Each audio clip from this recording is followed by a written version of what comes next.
안녕하십니까. 알파스트레이트 파트너스입니다.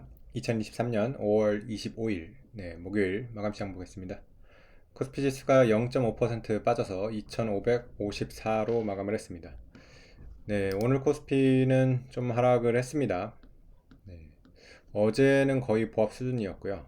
그래서 좀 가파르게 이렇게 올라왔던 코스피가 조금 조정을 받고 있는 그런 모습입니다.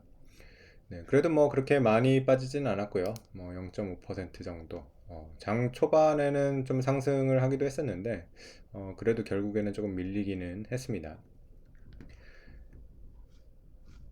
간밤에 이제 미국 증시가 꽤 하락을 했습니다. 다우 같은 경우는 0. 거의 8% 빠졌고요. 나스닥 같은 경우 0.6% 빠지면서 대체적으로 하락을 했고요. 다우가 특히 약한데 다우 같은 경우는 계속해서 빠지면서 지금 33,000 밑으로 갔습니다. 그래서 32,000 지금 뭐 800 수준. 다우 같은 경우는 지금 꽤 빠진 상황이라서 올해만 보면 지금 다우가 올해 지금 하락으로 돌아섰습니다. 그래서 나스닥이랑 굉장히 지금 상반되는 그런 모습을 보여주고 있습니다. 지금 올해만 보면 나스닥은 19%가 올라와 있는 상태고요. 다우 같은 경우는 1%가 이렇게 빠져 있는 그런 상태죠. 이렇게 참 극단적으로 이렇게 엇갈리는 경우도 잘 없는 것 같은데, 지금 미국 증시가 이렇게 굉장히 양극화가 되어 있습니다. 네.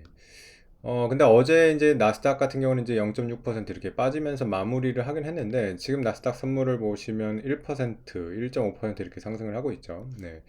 어제 미국장이 끝난 다음에 이제 엔비디아가 실적 발표를 했는데, 엔비디아 실적이 굉장히 좋게 나왔어요. 그리고 실적보다 더 좋게 이제 가이던스가 나오는 바람에 굉장히 폭등을 했습니다. 거의 지금 애프터장을 플러스 25% 가까이 이렇게 돼서 마무리를 했고요. 엔비디아 시총이 지금 이거 25%가 오른 거를 반영을 하면 거의 1 트릴리언 달러, 1조 달러에 거의 육박하는 그런 시총이 됐습니다. 거의 우리 원화로 보면 한 1300조 정도 되겠죠. 그래서 반도체 1등, 세계 1등 회사인데, 이렇게 지금 폭등을 했습니다. 그러면서 이제 반도체에 대해서 이제 투심이 굉장히 좀 좋아졌고요. 엔비디아를 비롯해가지고 어제 미국 보면 뭐 AMD 그리고 뭐 대만의 이제 TSMC 뭐 다 많이 올랐습니다. 상당히 이렇게 좋은 모습을 보였고, 마이크론 같은 경우도 오르면서 우리나라 메모리 반도체도 조금 수혜를 받을 수 있을 걸로 이렇게 생각이 됩니다.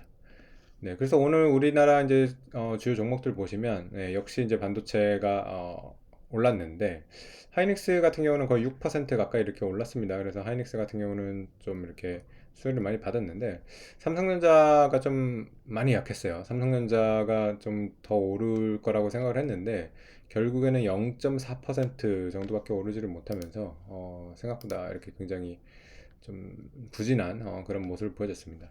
장 초반에 거의 7만 원 터치를 하면서 좀 올라갈 수 있을까 이렇게 생각을 했는데 확실히 좀 약한 그런 모습이 나오네요. 아무래도 삼성전자 같은 경우는 워낙 이제 개인들이 많이 들고 있었던 종목이라서 이렇게 가격이 올라가면 올라갈수록 계속해서 끊임없이 매물이 나오는 걸로 지금 생각이 됩니다.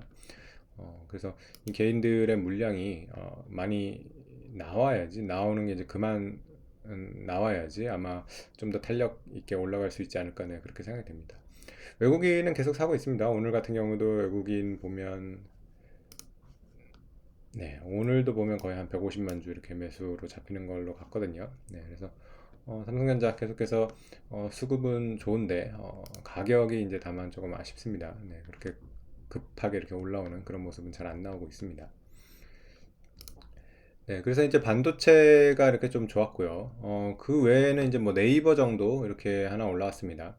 네이버 같은 경우도 뭐 인공지능 AI에 약간은 관련이 돼 있죠. 그래서 뭐 어느 정도 기대는 있는데 뭐 그렇게 큰 기대는 사실은 못하는 실정이긴 합니다. 워낙 AI가 이렇게 차지하는 비중이 낮기도 하고요.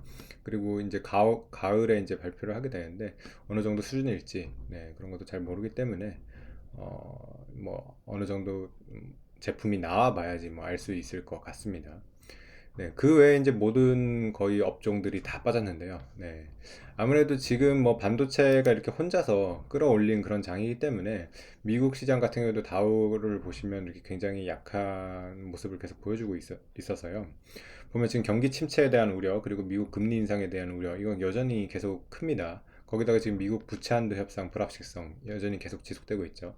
그래서 지금 주식시장 전체는 사실 빠질 수밖에 없는 상황이긴 합니다. 그래서 미국 같은 경우도 이런 반도체 주식을 제외하고는 거의 대부분 하락을 했고요.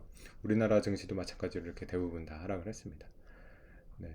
좀 뭐 하락폭이 컸던 종목들 보시면 오늘 뭐 셀트리온 같은 경우 3% 정도 빠졌고요. LNF 3%, 에코프로도 3% 정도 이렇게 빠지면서 네, 2차전지 뭐 바이오 이쪽이 뭐 다 빠졌습니다. 네. 그래서 아무래도 코스닥 같은 경우가 더 약했던 것 같고요. 그래서 코스닥 같은 경우는 0.9% 이렇게 빠지면서 좀 더 하락폭이 컸던 것 같습니다. 네. 그래도 지금 어쨌든 조정장을 코스피는 나름 뭐 잘 넘어가고 있는 것 같고요. 그렇게 큰 폭의 이렇게 조정은 나오지를 않아가지고, 네. 나름 잘 방어를 하고 있다고 이렇게 생각이 됩니다. 그래서 뭐 2,500대 정도에서 잘 방어를 하고, 미국에서 이제 부채 한도 협상이나 이런 것들이 좀 진전이 돼가지고, 좀 호재가 나오기를 바라야 될 것 같습니다. 그런 이제 호재들이 좀 나오기 시작하면, 다시 지수는 이제 박스권, 상단, 돌파 시도를 한번 해볼 수 있지 않을까. 네, 그런 생각이 드네요. 네, 오늘 시황은 여기까지 하겠습니다. 감사합니다.